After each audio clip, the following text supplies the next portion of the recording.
Hello and welcome to the Gallimaufry.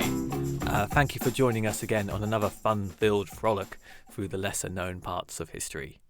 My name is Will, and joining me, as ever, is my co-host Nick. Hello, yes, I'm doing very well. And I'm actually really excited about what we're going to be talking about today, despite the horrors that are associated with the topic itself. Yes. Are you not normally excited about the topics that we talk about? That's a fair point. That's a very fair point. You get me excited. That's all I can say. I know. Yes. It's being in in the small hot basement, isn't it? It has that effect. Come winter, summer, it's just always the same temperature down here, which is hot, hot, hot. Exactly.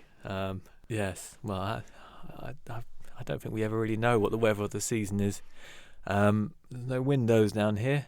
And yet it's still quite muggy.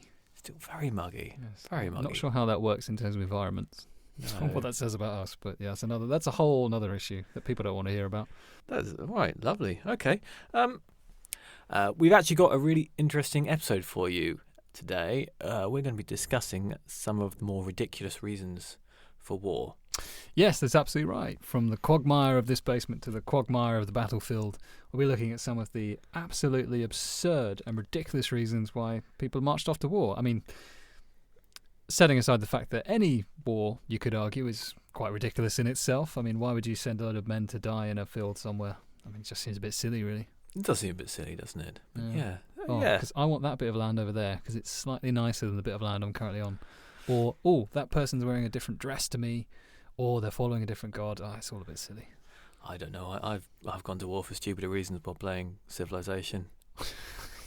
Well, it always happens, doesn't it? You think, I'm going to do this peacefully, and then the minute you mine uranium, you're like, I'm going to destroy everyone. Yeah, and then Gandhi nukes you. Bloody Gandhi. It's always Gandhi, isn't it? Yeah. Yes, so, Civilization. It's a good barometer for, I think, how a lot of people would react if they were put in charge. Yeah. I think maybe that should be the test. Whoever becomes Prime Minister, they have to play like a full round of Civilization. Yes, or normally it's the Persians that come for me when I play.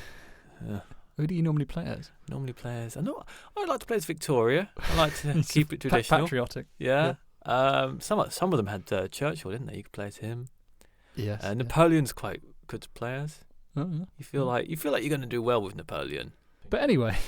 Yes. Moving on. What were we talking about? Oh yeah. Ridiculous reasons for war. So straight off the bat, what are your top 3 wars? My top 3 wars. Yeah. Top 3. Top 3. What do you mean top 3? Like, oh, yay, war. Are you the Boer War? The yeah, everyone loves a slight genocide, don't they? I think there are lots. I think Cold War. The Cold War. Cold War's a good war. Is that a real war? It's the war to seize the refrigerator in my house. Yes, that's what it is. In my house. Or who gets control of the thermostat? Exactly. Yeah. That's a much better joke than mine. We have the tepid war in my house. Oh, really? Yes. Yeah. Just saying, you know. Right. Is it a constant battle between 21 and 22 degrees? Yeah, you know it is. Oh, yeah. Yeah. Which side are you on? 22? You look like a 22 man. I could go for an 18 actually. Oh my god. I like it a bit chillier. You should live in the fridge. Definitely suit the Cold War. I should too. Do you have a top war? My top war, the War of Helm's Deep. That was a good war, wasn't it? With ladders and they go up the wall and. Actually, that's a good shout of fictional war where no one dies. A lot of people died, but they're not real. No. The COD. Actually, I know. Star Wars. Star Wars was good. I was going to say the COD Wars. COD. What is that? A price war between fisheries? It was basically a sort of standoff between Britain and Iceland over who had fishing rights over certain areas of the North Sea. Do you imagine the cod marching off to war with cod pieces on? I mean, why would you put a cod piece on a fish? It'll fall off, wouldn't it? He hasn't got any legs. Anyway, on to ridiculous reasons for war. Yeah. And there is quite a number of doozies on this list. And we've largely stayed closer to our current century than we have gone far back in history and time because, A, there's just not a lot of facts around a lot of the wars that took place. And B, all of them were pretty much stupidly fought because it was like, the religion or purely a king deciding that they wanted a bit more power. So it's kind of pretty hard to pick real ridiculous reasons. Yeah, a lot of the more ancient ridiculous wars do tend to sort of fall more into legend as well, which makes them a little harder to work out what actually happened. Yeah, like the War of the Codpieces. Just like the Codpiece War, yes. Never forgive Iceland for that. Well, mums do prefer it, though. They do, yeah. They are very reasonable. But they always show us up at the Eurovision Song Contest.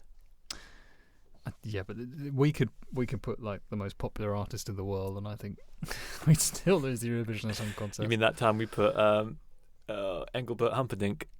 Did we put Engelbert Humperdinck? Yeah, do you remember that? Did he not win? No, he didn't win. Oh, right. He didn't. Eurovision is something that escapes me in terms of the spectacle. If you can't win with Humperdinck, you got no chance, have you? Yeah. Which doesn't bring us at all onto our first topic of the oldest war on our list, which is the Albazus War. Have you heard about this war? I have, yes, the Albazus War, otherwise known as the Camel War. Yes, the Camel Conflict, which essentially began in 495, or 494 rather, BC, and lasted for nearly 100 years.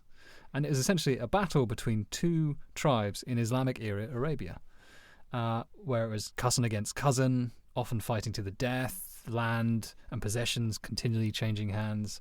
And the entire cause of this really bloodthirsty conflict was a camel. Yes, so back then it wasn't unusual for tribes in the area to go to war with each other.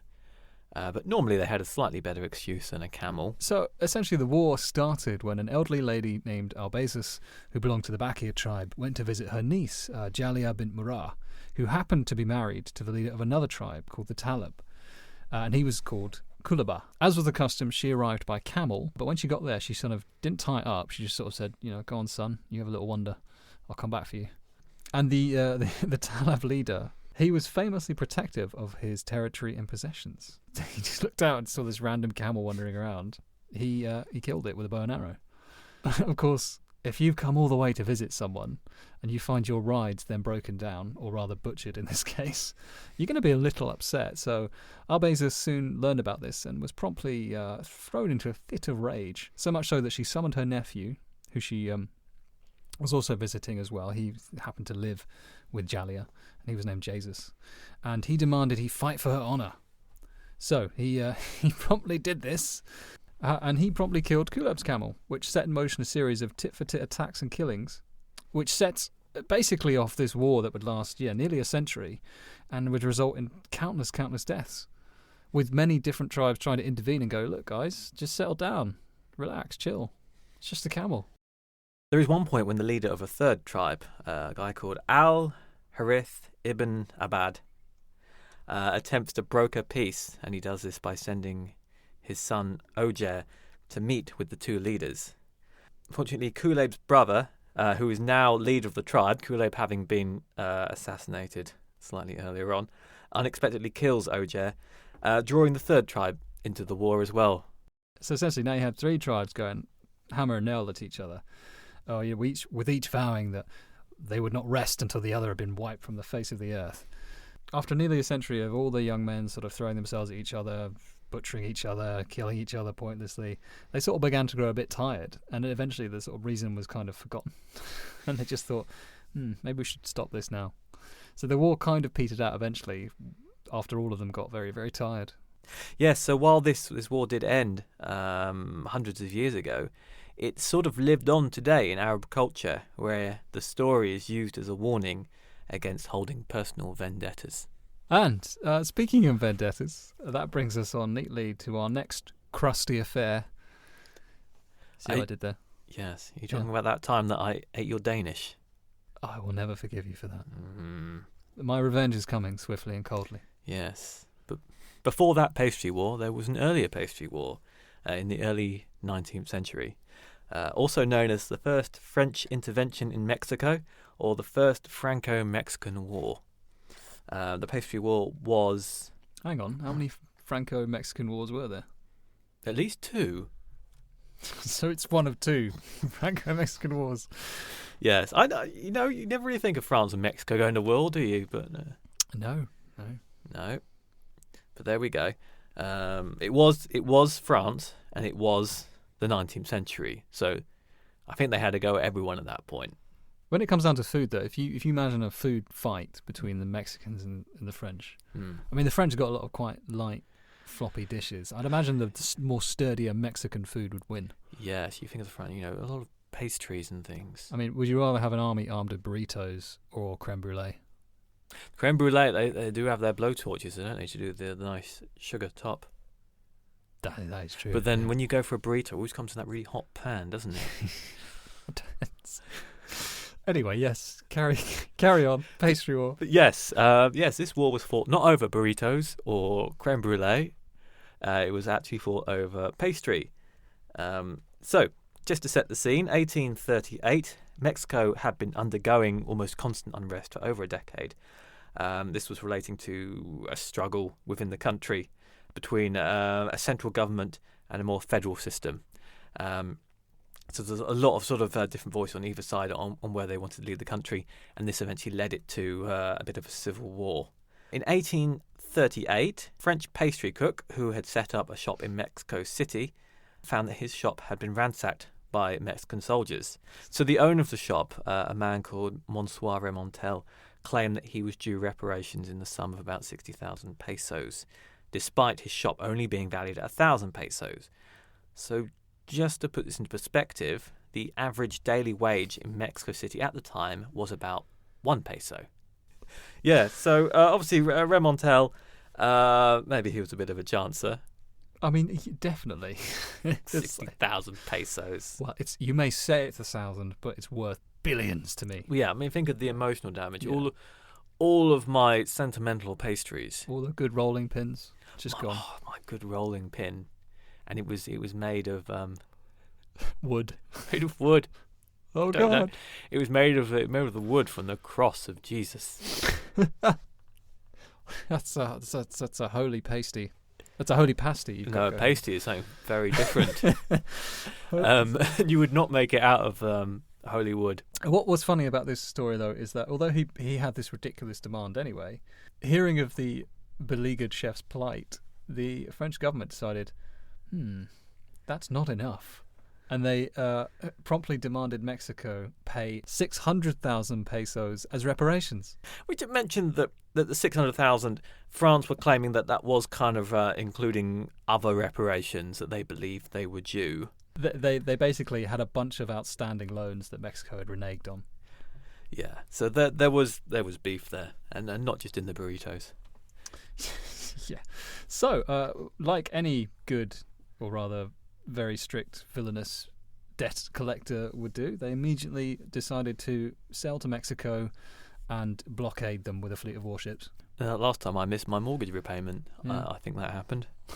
But yes, the French turned up under orders. Well, the French turned up at your last mortgage repayment. You don't mess with the French.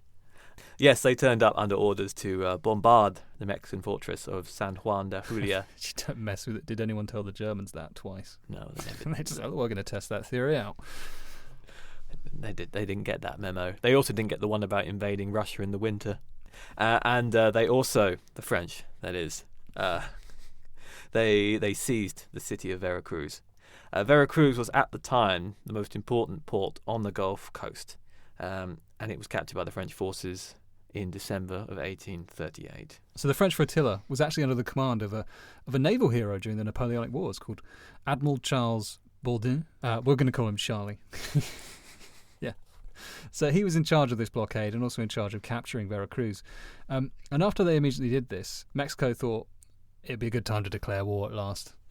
I mean, it's kind of funny that they got to that stage of invading a city, blockading a coastline, and war had yet to be declared. And that Mexico was sort of caught on the back foot. So they called in the help of a famous general called Antonio Lopez de Santa Anna. He'd previously been sort of pushed into retirement 2 years earlier after losing the Texan Revolution. But he's actually quite a big player in Mexican history around this time. He would sort of go on to become president at one point. But right now, he's quite a famous, well-established general. And he led Mexican forces against the French and fought at the Battle of Veracruz in 1838. It was during this battle that he was wounded in the leg by French grape shot, and his leg was amputated and buried with full military honours. What I find most interesting about this comeback, if you will, was that not only did that get full military honours, like this attack was completely and utterly a disaster in every single way.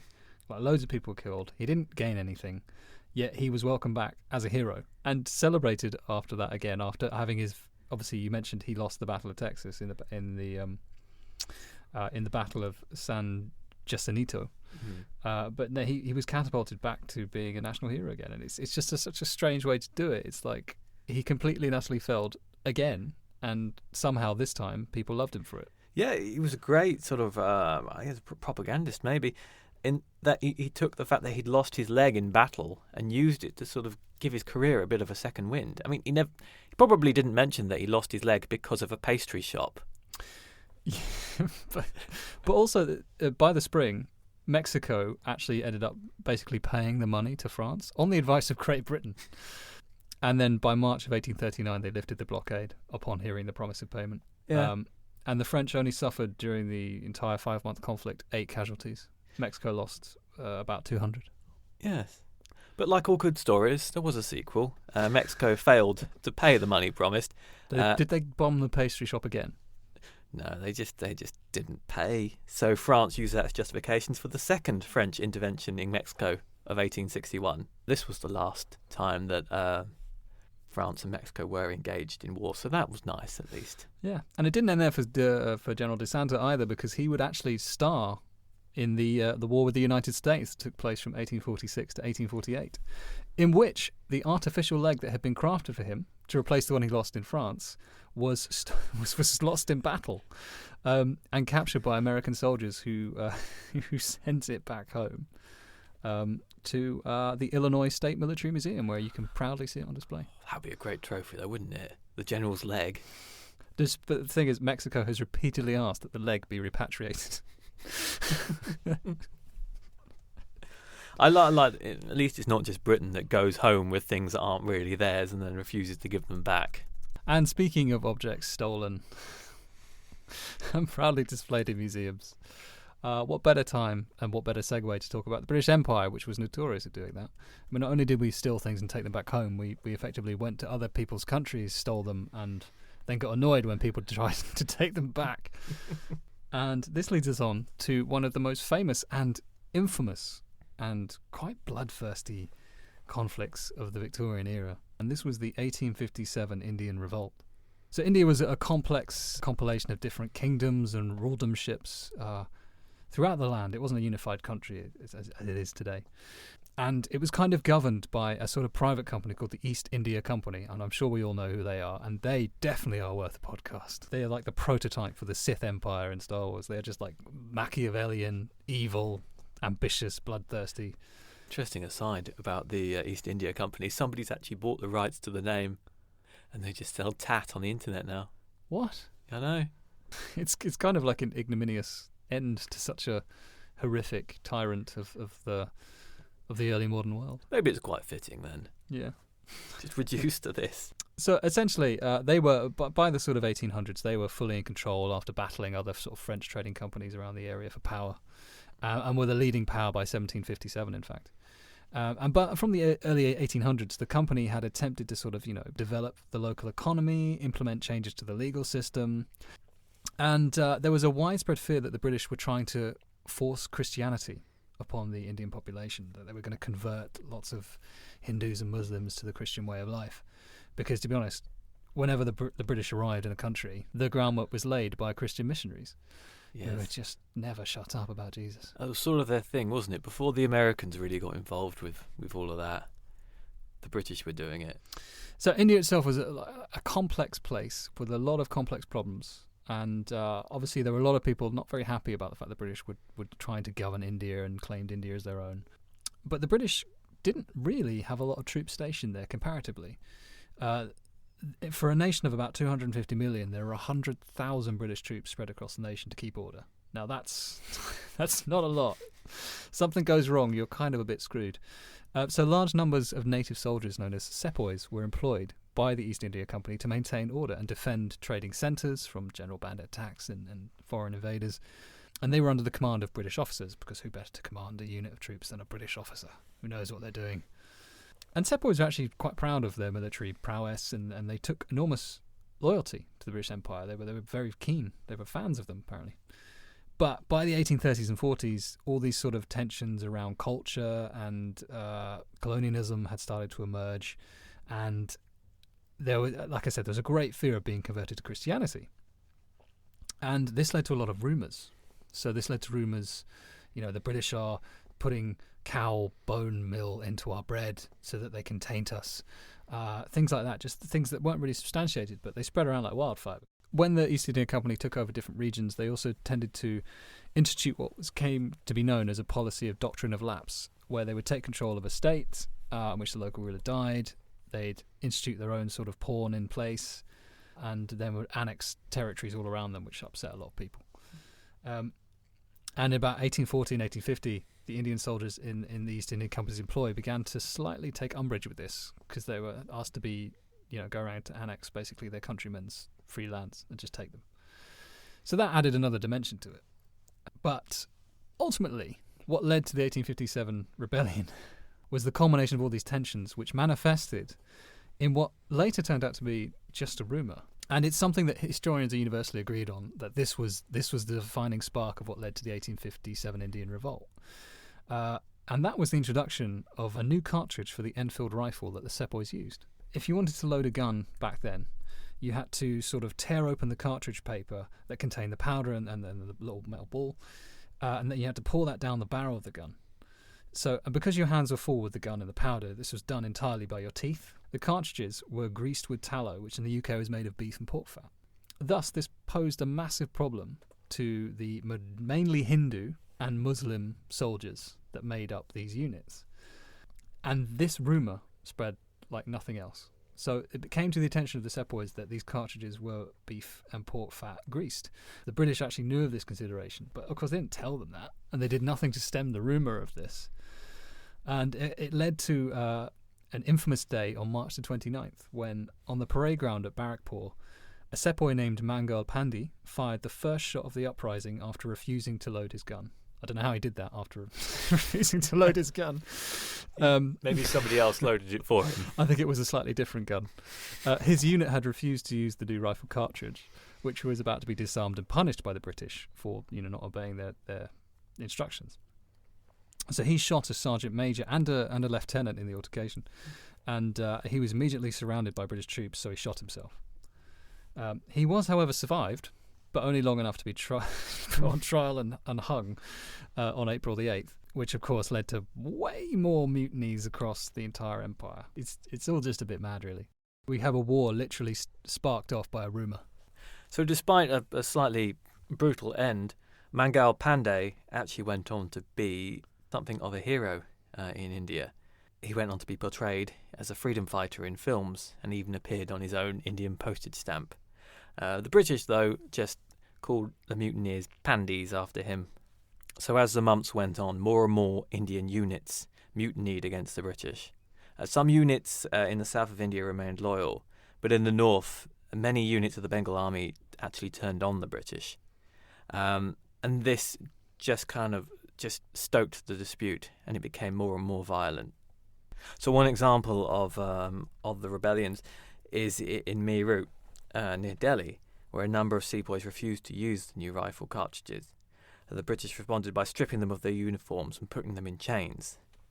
Other sepoys revolted in May, and very soon things became much more chaotic, and you suddenly had mobs of Indians who were attacking British civilians, including women and children.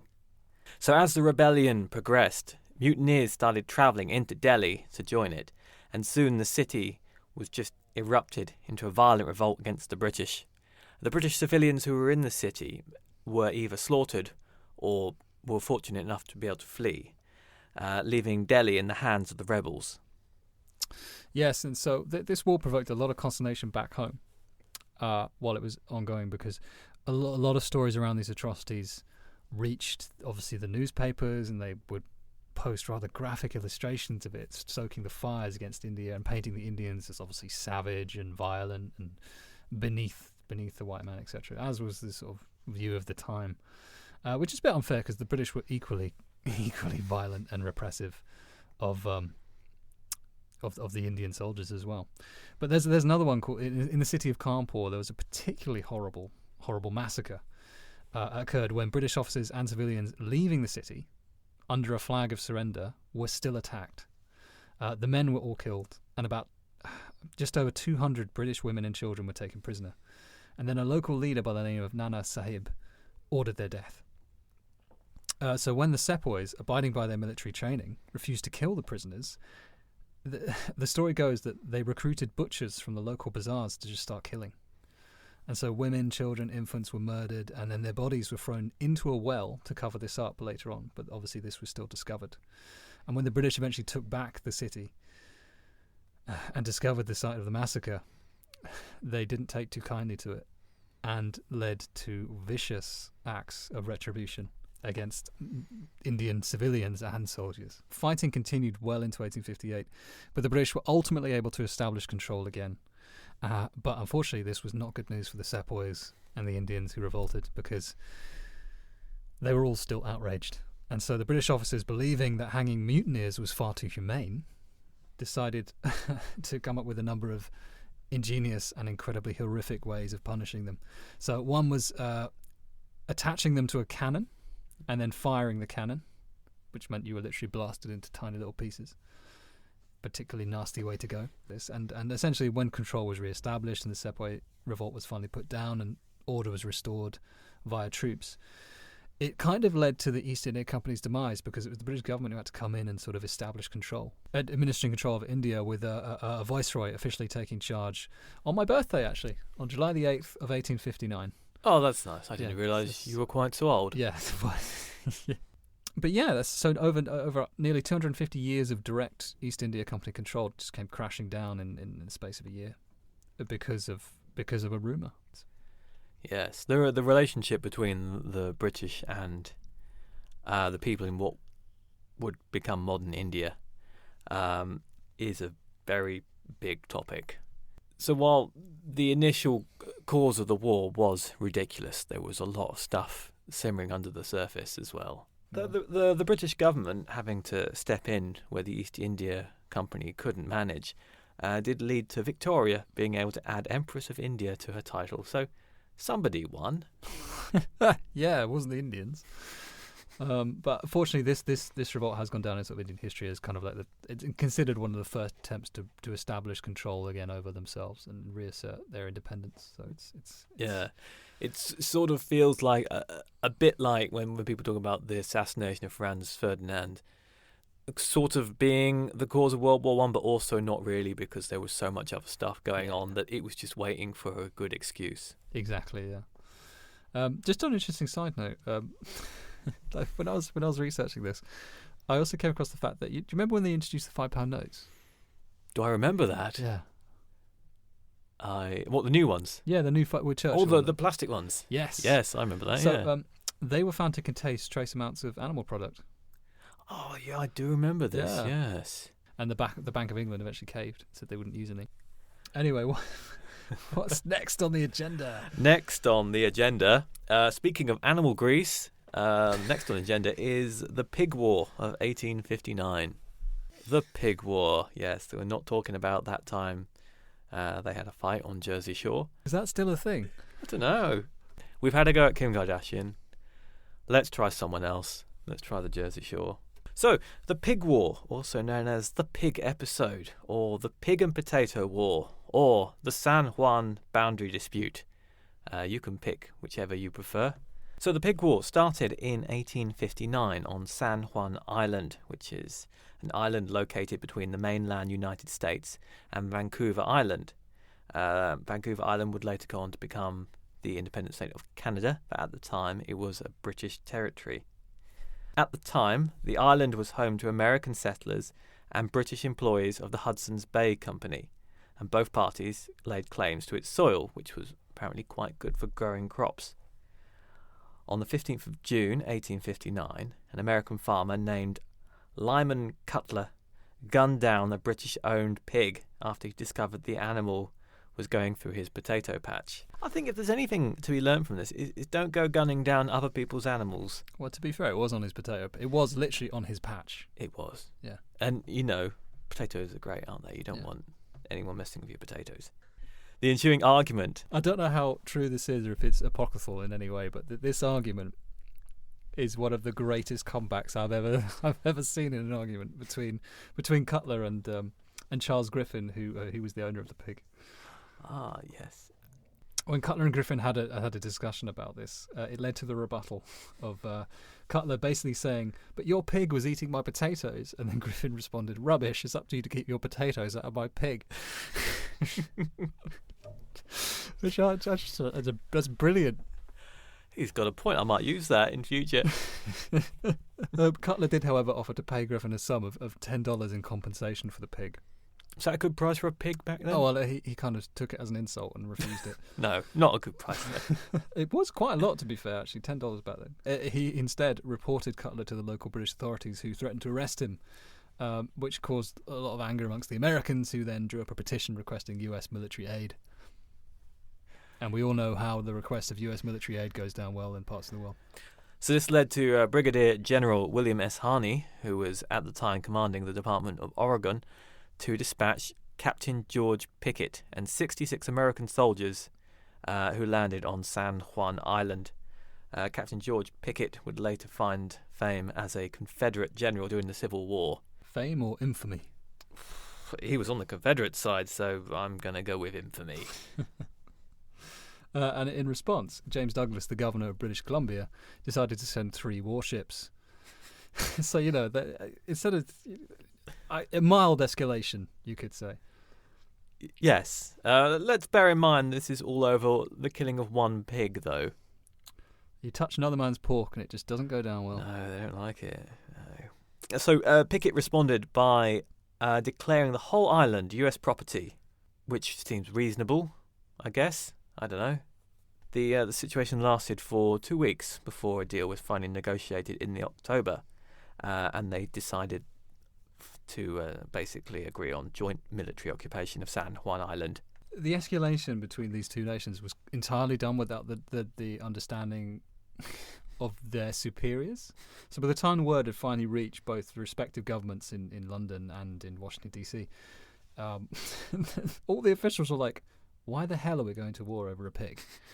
Because the standoff had grown to involve 3 warships, 84 guns, and nearly 3,000 men.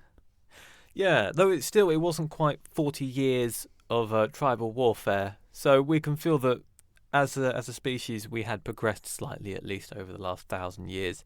But that was the end of the pig war. Casualties, 1 pig and a few potatoes. This is, funny enough, according to this article I read, it's the only place in the US where a foreign flag is regularly raised over US soil. So it's still owned by the US. It's owned by the US now. Yeah. But both the flag and the flagpole are technically British property and were given as a sign of friendship. Oh, that's nice. Oh, okay, it's part of Washington State these days. I like that, though. That's a clever gift. Here's a gift. Our flag you can raise over your property. You're like, yeah, we don't need this flagpole anymore. It's a bit like when you buy a house and you go into the shed and they've left all their paint pots behind. And it's like, I don't want these. But they're actually quite useful. But I could see them being useful, yeah. Well, it's better than them leaving their grandmother in the attic or something. Yes, that would be worse. Yeah. Unless, no, there's no good outcome from that. Anyway. You'd have to feed her, wouldn't you? Shooting animals is becoming a common theme of this podcast, because the next story is another quite well-known story, and we go all the way into the future, or rather the past, but the future from where we were at San Juan, of 1925. 1925. The Roaring Twenties. Can you imagine? Yeah. Oh, yeah. So this is aptly named the War of the Stray Dog.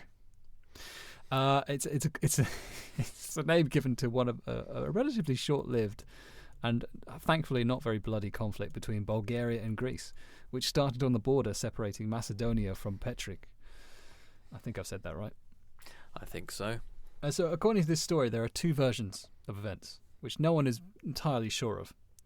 And the first version of the events, which led to a sort of dispute, suggests that a Bulgarian soldier ran after his dog that had decided to, play across the border into Greece. And upon seeing this dog and fearing imminent threat for his life, a Greek soldier fired and killed it. The second version is that on October the 18th, 1925, Bulgarian soldiers crossed the Greek border, killed a Greek sentry and captain, then attacked a Greek outpost in Belasitsa. It sounds like the dog was being used as a bit of a scapegoat, or a scape dog. It's barking up the wrong tree there, I think. Yeah. In response, Greece sent its troops to Bulgaria, and fighting began between the two countries. The Greeks made it clear from the start they weren't interested in occupying Bulgaria at all, and just wanted a bit of cash. Fair enough. I mean, they're probably about the most upfront approach to war so far. Yes. However, they did occupy Petrik, but were forced to leave by the League of Nations, which, surprisingly, they can chalk that up as a victory, considering how colossally bad the League of Nations were, and an abject failure in preventing World War II. Greece ended up having to pay Bulgaria £45,000 in compensation. Yeah. So, one expensive dog. Again, it's shooting other people's animals. Never goes down well, does it? Just ask my neighbours. How many poor animals have you slaughtered? That's why we had to move house. Oh, dear. So, from camels to pigs to dogs, I think it's time that we take a look at some birds, maybe. And what better way than the Emu War of 1932. So by the 1920s, emus had become a real menace in Australia. So not only did they eat loads of crops, they also destroyed the fences which farmers had put up to stop the rabbits coming in and eating their crops. World War I had recently finished. There were a lot of veterans knocking around who had worked in the war. Worked in the war? Fought in the war. Yeah. Well, it's kind of work, isn't it? Yeah. They worked in the war, and they'd now come home and they were working on the farms. So their solution was... Their solution to this problem was really the same solution to the last problem. That was just to gun down all the emus. Emus... Well, if it works on humans. Well, exactly. I mean, the emus are sort of human height. Okay. I don't know. But emus, surprisingly nimble for quite big birds. Very hard to shoot, so they found. So gunning them down didn't go so well. And the emus continued to be a problem for the farmers. Yes, so it was actually the bright idea of Australia's Minister of Defence, Sir George Pearce, who agreed they had to declare war on the emus, and he did so in October 1932. Of course he had to declare war on the emus. Yes. He actually reasoned that it would actually be good target practice for the Australian army. But as you mentioned, the birds were a bit more nimble than they anticipated, and they were kind of shown up by these fast-moving birds. In fact, by the end of the first week, only 500 birds had been killed, which was about 2,000 or 3,000 under the target they originally had planned. So the whole thing became a bit of a farce, and of course, once the newspapers got hold of it was already a farce. Are you saying that the idea of a load of veterans gunning down emus? But unfortunately, the newspapers got hold of the story, and obviously they ran with it, and it became a bit of a national joke. Australia's war against the emu kind of won. Which is not something a defence minister wants on his record. But despite this, to this day, they still roam free. The solution to prevent them ravaging crops was just to build slightly bigger fences. Bigger fences? Why did nobody think of that? Maybe that's where Donald Trump took his inspiration. It might be, but you'd have thought they'd already built little fences and they kept the rabbits out. You'd have thought big fences to keep the big things out. Well, they had all these guns. They thought, let's just use the guns. They just wanted to use the guns, didn't they? That was it. So, moving away from ridiculous wars caused by animals, let's move on to chairs. Here we go. So the War of the Golden Stool, also known as the Yar and Santawa War, the Third Ashanti Expedition, or the Ashanti Uprising. I mean, when you think about it, there's a lot of wars that have started over chairs. Because, whoever sits in the finest chair is usually the one in charge, and people want to take his chair. I think there was an HBO series about that, wasn't there? Oh yeah, something about like kingdoms and Yeah. zombies and dragons. Yes, the thingy at the Don't think it thingy. was that successful. No, I don't remember. No, I no. hear the ending was really good though. Oh really? Oh, yeah. Maybe give it a watch. Maybe, I don't know. But yes, this was a real chair that they were fighting over. The War of the Golden Stool was a violent battle in a series of conflicts between the United Kingdom and the Ashanti Empire, later known as the Ashanti region, which would later become part of the modern state of Ghana. But at the time, it was an autonomous state in West Africa that sort of coexisted with the British in a kind of vassal way, in the way that a lot of these sort of places did at the time. The Golden Stool itself, disappointingly, nothing to do with toilets. But this was actually a very important literal golden stool, and it had been the royal and divine throne of the kings of the Ashanti people for many years. So according to legend, a high priest known as Okomfo Anoki had caused the stool to descend from the sky and land on the lap of the first Ashanti king, who was called Osei Tutu. That must have been a very painful experience. Imagine witnessing that stool. Well, no, just the stool landing on your lap. Oh, It's yeah. just going to be quite heavy and painful. Well, you sort of imagine it coming down gently, don't you? Yeah, You don't- what, you're slowly crushed by I mean, this golden stool. It sort of loses some of its gravity if it just plonks on his lap. Oh, a chair. Just what I needed. It's very difficult to have a stool descend from heaven in a way that fits the narrative quite nicely. Yeah, when you hear descend, you don't really think fools. Anyway, the stool descended from heaven and landed in the lap of the first Ashanti king, who was very pleased about this, for the record. I'm glad. Yes, and the Ashanti people believe that this stool actually housed the spirit of the Ashanti nation. So that's past, present, and future. And they actually had fought many wars in the past over the ownership of this stool. So it was a very important stool. Just need to clarify, the stool was very important. Cut forward to the 20th century, and the British are involved, as they tended to do back then. We're basically the Victorian version of COVID. Just got everywhere, stuck our noses in, spread like wildfire. It's very depressing as a British person looking into history, because everyone hates you. You always the British because always you're doing nasty things. Always the bad guy, aren't they? Yeah. So the British got involved, and after several wars, Ashanti found itself occupied by British troops in 1896. In 1900, the Ashanti staged an uprising, which was quickly suppressed by the British. Their response was to deport the current Ashanti king and send in their own governor, a man called Sir Frederick Mitchell Hodgson. Despite his incredibly long amount of names, he was actually a very stupid man. So, as you mentioned, the stool was tremendously important to the religious and cultural beliefs of the Ashanti people, and they believed that no living entity outside of the king could sit upon the stool. Unfortunately, Sir Frederick Mitchell Hodgson decided that after capturing the country, he was entitled to sit on this stool, which no other person outside of the Ashanti Emperor could sit on, because he was ruling by proxy of the Queen of England, and as her representative, had the power to sit on it. Joseph Chamberlain, who was then Secretary for the Colonial Office, stated later that Hodgson seemed to think that if he could only get possession of the golden stool, he would be able to govern the country for all time. It didn't really quite go that way, though. Sounds like a good plot for Indiana Jones. It does. Indiana Jones and the Golden Stool. The war which ensued went on for quite a while before finally ending with the Ashanti maintaining their de facto independence despite being annexed into the British Empire. Yes, it's quite funny because the British claim that they won and the Ashanti claim that they won. It's kind of like it's Vietnam all over again. Well, it's Vietnam before Vietnam. Yeah.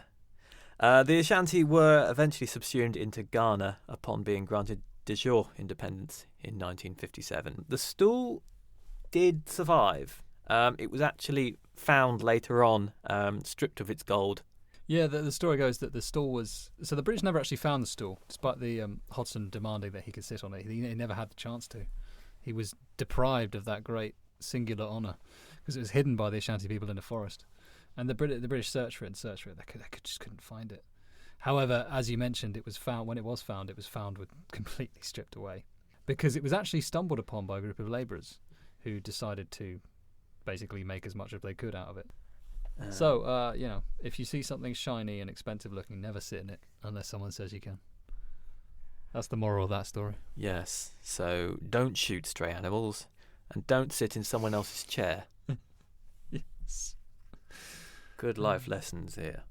On the subject of insulting another nation, or specifically another nation's individual, it brings us to the topic of a small town named Le Havre, which was actually not even a town. It was a hamlet atop a hillside in Almeria in Spain, which in 1883 unilaterally declared war on France after hearing reports that King Alfonso XII had been insulted and attacked while visiting Paris, or Paris, as ordinary people say. The mayor, Don Miguel Garcia Saez, and all 300 citizens unanimously voted to take up arms on October the 14th. However, no combat ever actually took place, or indeed any fighting, but the mayor became known as the Terror of the Sierra. Just for a bit of context, the small hamlet of Le Havre is actually located right in the south of Spain, in Andalusia, so quite far away from France, really. Probably explains why the French seemed so surprised when they found out that they were at war with them. Yes, I mean, they sent an official message to the French government and the Spanish one, but France didn't actually receive this message. It was largely unaware it was at war. In fact, they were at war until a formal peace treaty was signed in 1993, which is 100 years after war was declared. In fact, just before that, in 1976, King Juan Carlos had visited France, and the two councils had ruled to suspend. And the town council had ruled to suspend hostilities then after seeing he was well treated this time, or this member of the royal family was well treated. But yes, it's staggering that it wasn't. They had to sign a formal peace treaty with the mayor and some French dignitaries. And interestingly enough, it was the first war France had fought for 2 centuries that they hadn't lost. Hey, that's pretty good. Nice going there, Spain. It was a draw though, technically. Well, the draw is like just everybody winning, isn't it? A draw.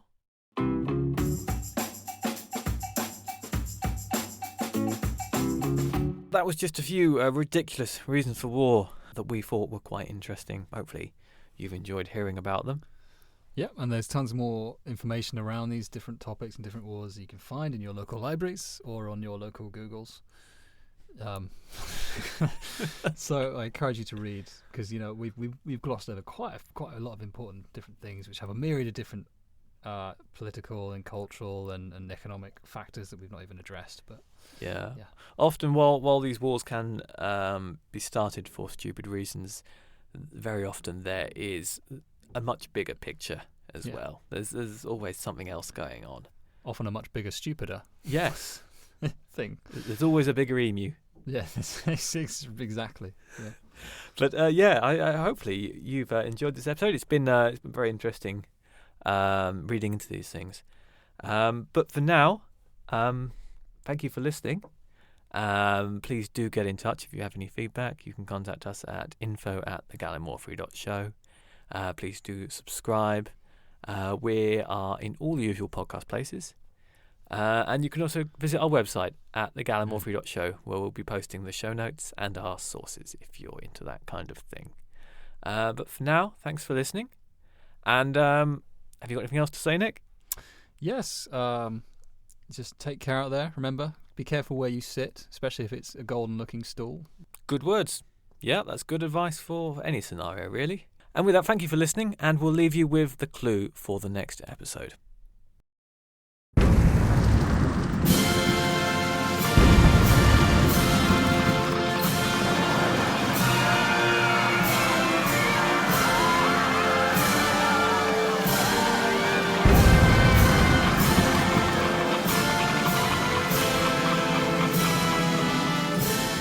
До свидания.